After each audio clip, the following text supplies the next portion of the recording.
Hi hello praise lord. మీరందరూ బాగున్నారండి? మంచిదండి.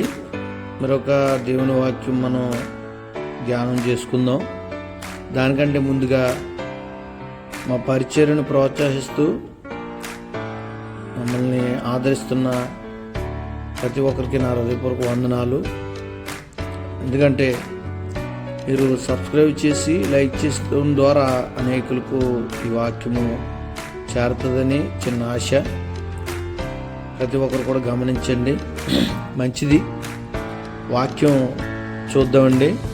ఇక్కడ దేవుడు అబ్రహాం గారికి వాగ్దానం చేసిన తర్వాత కొంత సమయం పట్టింది. ఆ సమయంలో చాలామంది ఏమనుకుంటారంటే అబ్రహాంని మర్చిపోయాడు దేవుడు, చాలా వృద్ధ వయసు వచ్చేసింది, అబ్రహాం గారికి వాగ్దానం చేశారు కానీ వారి పట్ల ఏమీ నెరవేర్పు జరగట్లేదు అని చాలామంది అనుకుంటారు. అయితే దేవుడు అంటున్న మాట ఏంటనంటే అబ్రహాం గారి హృదయాన్ని ఆయన తెలుసుకున్నాడంట. చాలామంది ఆలోచన చేయరు కానీ ఒక కుటుంబాన్ని ఏర్పాటు చేసిన తర్వాత అండి వారికి సంతానాన్ని ఇవ్వాలా వద్దన్నది దేవుని చిత్తమై ఉంది. మనం ఎంత ప్రయాసపడినప్పటికీ సంతానం కొరకు అది మనం పొందలేం. కానీ ఖచ్చితంగా ఒక కుటుంబాన్ని భార్యగా భర్తగా ఏర్పాటు చేసిన తర్వాత వారికి సంతానాన్ని ఇవ్వాలా వద్దని దేవుడు ముందు ఏం చేస్తాడని తెలుసా? వారి హృదయాలు, వారి తలంపులు, వారి ఆలోచన విధానాన్ని పరిశీలన చేస్తాడంటే సేము అదే మాట ఇక్కడ మనకి వాక్యంలో కనబడుతుంది. ఎందుకనంటే అబ్రహాం గారి విషయంలో కూడా దేవుడు అంటున్న మాట ఏంటనంటే అబ్రహాముకి చేస్తానన్న కార్యము లేకపోతే చేస్తానన్న వాగ్దానము చేయకుండా మాంతానా? ఎందుకనంటే అతను తదుపరి అతడు తన కుటుంబాన్ని బిడ్డల్ని నీతి న్యాయం వైపు నడిపిస్తాడనంట. దేవుడు ముందుగానే అతని హృదయాన్ని ఎరిగాడంటండి.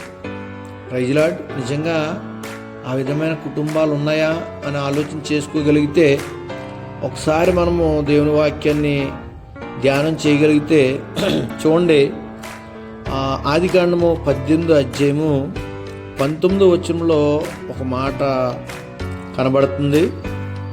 ఎట్లనగా యెహోవా అబ్రహామును గూర్చి చెప్పినది అతనికి కలుగజేయునట్లు తన తరువాత తన పిల్లలను తన ఇంటివారును నీతి న్యాయములు జరిగించుచు యెహోవా మార్గమును గైకొనుటకు అతడు వారికి ఆజ్ఞాపించినట్లు నేనతనిని ఎరిగి ఉన్నానన్ను.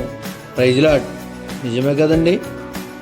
నిజంగా మన పిల్లల్ని, మన కుటుంబాన్ని నీతి న్యాయముల వైపు నడిపించాలని ఏ తల్లిదండ్రులు అయితే ఎదురు చూస్తారో వారి హృదయాన్నంట దేవుడు ఏం చేస్తున్నాడని తెలుసా?